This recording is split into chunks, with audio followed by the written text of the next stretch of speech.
Bismillahirrahmanirrahim. Assalamualaikum warahmatullahi wabarakatuh. Bismillah, hamdan wa syukurillah, salatu wassalamu ala rasulillah, la hawla wa la quwwata illa billah. Sahabat sejati yang Allah muliakan, masih berkaitan dengan tenis meja, dan lagi saya sedang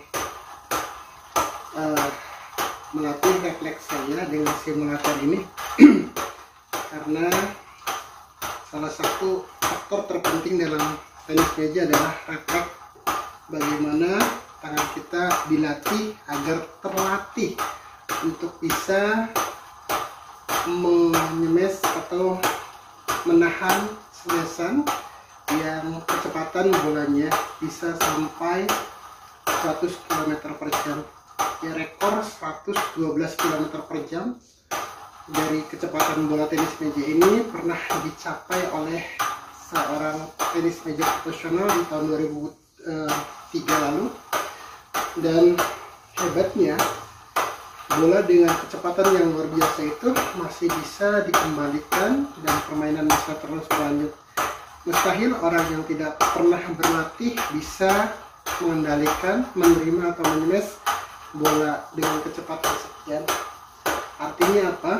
Berapapun kecepatannya, seperti apapun bolanya, kalau kitanya terlatih, maka insya Allah kita akan lebih mudah untuk bisa mengontrol dan menerima bola serta mengembalikannya.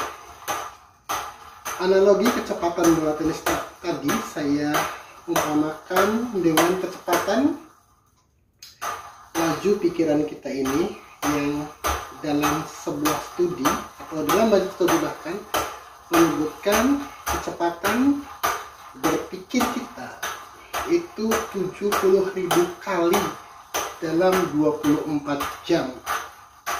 Kalau dalam 24 jam itu artinya kita memiliki waktu 86.400 detik. Jadi kalau 86.400 detik dibagi dengan 70.000, artinya dalam 1,2 detik pikiran kita itu berubah, loncat dari satu momen, satu kejadian, satu ingatan ke ingatan lain. Bayangkan kalau kecepatan pikiran kita itu sedemikian cepat, 1,2 detik berubah dari masalah pekerjaan pindah ke masalah anak, pindah ke masalah istri, pindah ke masalah tetangga, pindah ke masalah pengajian, kemudian bisa pindah lagi ke masalah-masalah yang lain. Betapa rumitnya, betapa lelah dan capeknya pikiran kita untuk bergerak sedemikian rupa. Kalau kita tidak bisa menguasainya, maka yang kemudian kita kenal dengan stres, dengan depresi, dengan kegelisahan itu adalah akibat ketidakmampuan kita mengontrol gerak pikiran kita yang 70.000 kali per hari itu, atau 1,2 detik tadi yang berpindah dari satu titik ke titik lain. Jadi diperlukan keahlian, diperlukan keterampilan kita untuk bisa mengendalikan pikiran kita agar kecepatannya yang sedemikian cepat itu bisa kita kontrol, bisa kita arahkan ke hal-hal yang lebih bermanfaat. Bagaimana caranya?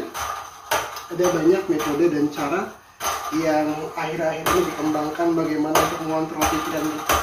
Dan salah satu cara yang paling efektif dan paling mungkin kita lakukan adalah bagaimana kita kemudian mengontrol pikiran kita dengan cara zikrullah. Zikir merupakan sarana yang sangat efektif untuk kita, bagaimana kita untuk dapat mengendalikan gerak pikiran kita yang tadi, yang 70.000 kali per hari itu, atau 1,2 detik setiap detik itu berubah. Zikir mampu mengontrol gerak pikiran kita, yakni mengarahkan ke satu titik, satu fokus, satu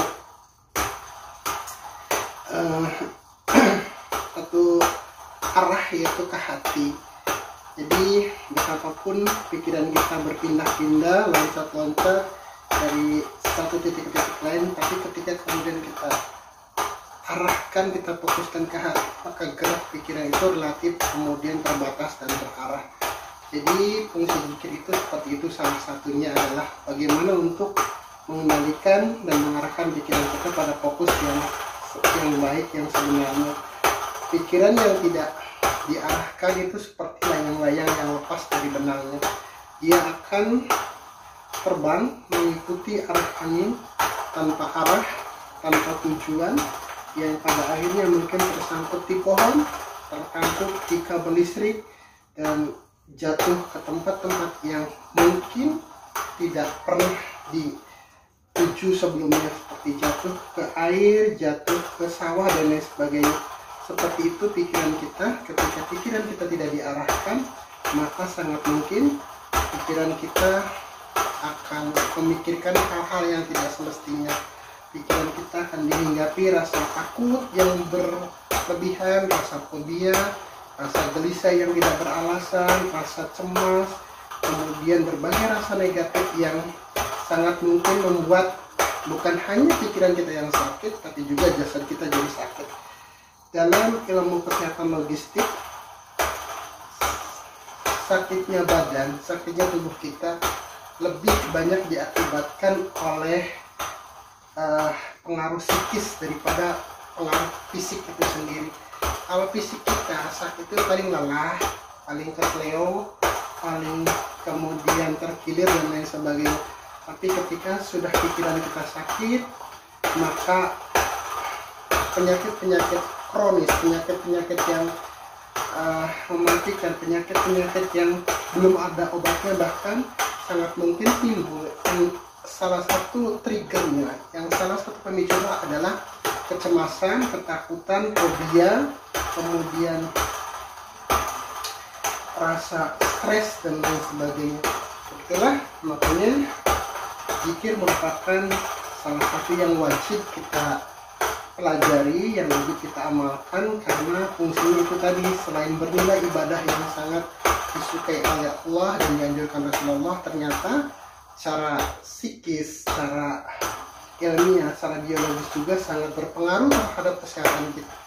Jadi ini seperti ini. Kalau tadi pagi hari saya belum selancar ini, tadi ini kedua kalinya sudah lumayan lancar. Saya bisa memukul bagian atas dari roller ini sehingga benturan antara bed dengan roller ini tidak terlalu keras. Seperti itu juga pikiran kita.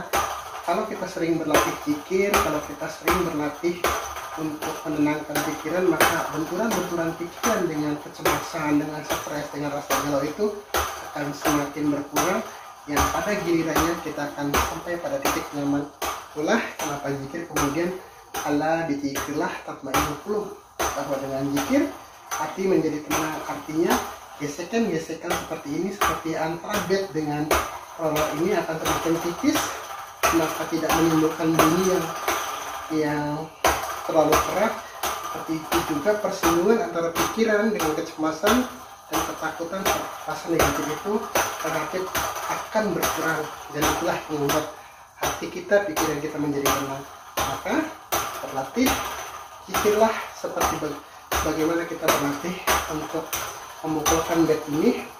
Semakin kita sering berlatih, maka kita akan semakin terampil untuk menguasai bola, menerima atau melempar bola. Pun ketika pikiran kita sudah dilatih, maka kita akan sangat mudah atau sangat berpotensi untuk bisa mengendalikan pikiran kita untuk tujuan-tujuan yang lebih baik, yang lebih berarti daripada sekadar menuruti rasa takut dan kecemasan kita. Itu billahi taufiq wal hidayah. Assalamualaikum warahmatullahi wabarakatuh.